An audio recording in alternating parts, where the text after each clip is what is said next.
किसी भी जरूरतमंद इंसान की मदद जरूर करनी चाहिए, लेकिन आप सोचें कि आपके आसपास कोई फकीर आए और आप उसको जेब से कुछ पैसे निकाल कर दे दें, लेकिन उस फकीर के अकाउंट में दरअसल आपके अकाउंट से भी ज्यादा पैसे पड़े हों। ऐसा होता है और ऐसे अमीर भिखारी हमारे आसपास ही दुनिया के हर मुल्क में मौजूद होते हैं। इस वीडियो में मैं आपको कुछ ऐसे ही इंतहाई हैरत अंगेज अमीर फकीरों के मुतालिक बताऊंगा।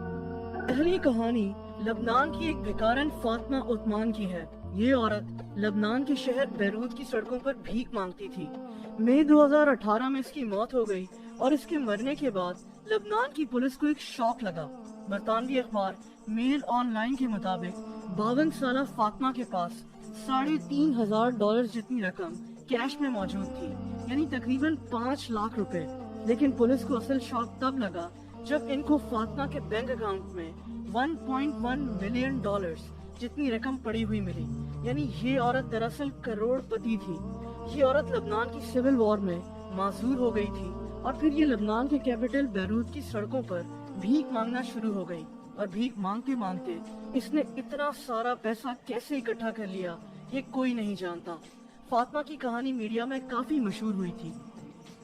दोस्तों, अगली कहानी जो मैं आपको सुनाने जा रहा हूँ ये नाकाबिले यकीन है। ये कहानी अरविंद कोरे नामी एक इंतहाई मशहूर आदमी की है। अरविंद कोरे अमेरिका का एक मशहूर कॉमेडियन और एक्टर रह चुका है। इसको प्रोफेसर अरविंद कोरे भी कहा जाता है। ये आदमी ना तो गरीब है और ना ही इसको पैसों की जरूरत है, बल्कि ये अमेरिकी शहर न्यूयॉर्क में एक $3.5 मिलियन के आलीशान घर में रहता है। लेकिन ये आदमी पिछले कई सालों से हर दिन न्यूयॉर्क की सड़कों पर भीख मांगता दिखाई देता है। दोस्तों, इसकी वजह यह है कि इसकी बीवी के मरने के बाद इसने अपने अकेलेपन को दूर करने के लिए भीख मांगना शुरू कर दी और फिर ये इसका एक शौक बन गया। ये भीख में मिलने वाले पैसों को अपने पास नहीं रखता, बल्कि क्यूबा में मौजूद गरीब बच्चों के लिए डोनेट कर देता है। यानी ये आदमी सारा दिन भीख मांगकर रात को अपने आलीशान घर में जाकर सो जाता है। दोस्तों, अगली हैरत अंगेज कहानी हमारे मुल्क पाकिस्तान से है। ये कहानी शौकत भिखारी नामी एक आदमी की है। इसने अपना नाम ही शौकत भिखारी रखा हुआ है। इसका ताल्लुक बेसिकली मुजफ्फरगढ़ से है, लेकिन ये आदमी आजकल मुल्तान में रहता है और सोशल मीडिया पर काफी मशहूर हुआ है।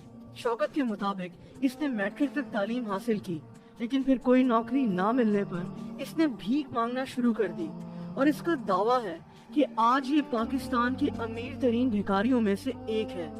शौकत दिन रात मुल्तान की सड़कों पर भीख मांगता है। इसके मुताबिक ये भीख में सिर्फ $1 डिमांड करता है और इस तरह लोग इस पर तरस खाकर इसको ज्यादा पैसे दे देते हैं। इस भिखारी ने भीख मांगने के नए नए तरीके भी इजाद किए हुए हैं। अक्सर ये लोगों को ऑफर करता है कि ये उनको $9 का चेंज देगा और वो सिंपली इसको $10 वापस कर दें।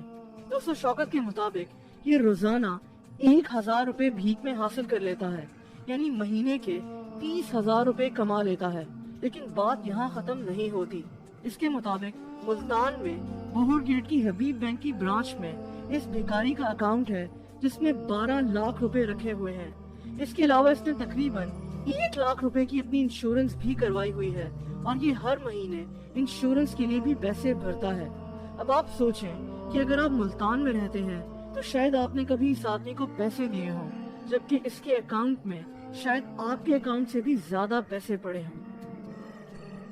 दोस्तों, संभाजी काले एक इंडियन भिखारी है और इसकी कहानी भी इंतहाई हैरान कुन है। ये आदमी मुंबई की सड़कों पर भीख मांगता है और कहते हैं कि ये आदमी एक दिन में 1,000 से $1,500 तक कमा लेता है। कई अरसे से भीख मांगते मांगते इसने इंडिया के इलाके विवार में एक फ्लैट खरीद लिया है और सोलारपुर में इसकी एक जमीन और घर मौजूद है। इस फकीर के मुताबिक ये इन पैसों को सही जगह इन्वेस्ट करता है और आज इसको भीख देने वाले लोगों से ज्यादा ये अमीर हो चुका है। संभाजी काले की कहानी भी इंटरनेट पर काफी वायरल हुई थी। और आखिर में बात करते हैं गैरी थॉमसन की। अमेरिका से ताल्लुक रखने वाला ये भिखारी अमेरिकी रियासत टेक्सास की सड़कों पर भीख मांगा करता था। एक व्हील चेयर पर बैठा होता था और कहता था कि चल नहीं सकता और अपने हाथों का इस्तेमाल भी काफी मुश्किल से करता है। इसका ये दावा था कि ये ठीक से बोल भी नहीं सकता और दिमागी तौर पर स्टेबल नहीं है। लेकिन दोस्तों, ये सब एक झूठ था और इसका ये फ्रॉड कुछ अर्सा पहले पकड़ा गया। 2016 में इस 33 साल आदमी को पुलिस ने पकड़ लिया, जिनको इस पर शक था कि ये माजूर नहीं है। पुलिस का ये शक ठीक था। ये आदमी 4 साल से सड़कों पर माजूर बनकर भीख मांग रहा था और साल के तकरीबन $8 लाख कमा रहा था, यानी ये करोड़पति बन चुका था। यही नहीं बल्कि इसने माजूर बनकर अमेरिकी हुकूमत से काफी सारे बेनिफिट्स यानी सहूलियात भी ली हुई थी, जिन पर इसका कोई हक नहीं था। पकड़े जाने के बाद इस फ्रॉड आदमी की ये कहानी मीडिया में काफी मशहूर हो गई थी। दोस्तों, जैसा कि मैंने वीडियो के शुरू में कहा कि हमें किसी भी जरूरतमंद इंसान की मदद करने से पीछे नहीं हटना चाहिए, चाहे जितनी भी हम कर सकें, पैसे हो, खाना हो या कपड़े हो, कुछ भी। लेकिन हमें इस चीज का ख्याल भी जरूर रखना चाहिए कि अगला इंसान वाकई में जरूरतमंद है या फिर प्रोफेशनली भीख मांग रहा है। अगर आपको वीडियो पसंद आई हो तो वीडियो को लाइक करना मत भूलना। ऐसी इंटरेस्टिंग वीडियोस को देखने के लिए इस चैनल को सब्सक्राइब कर लें और बेल आइकन को भी प्रेस कर दें। उससे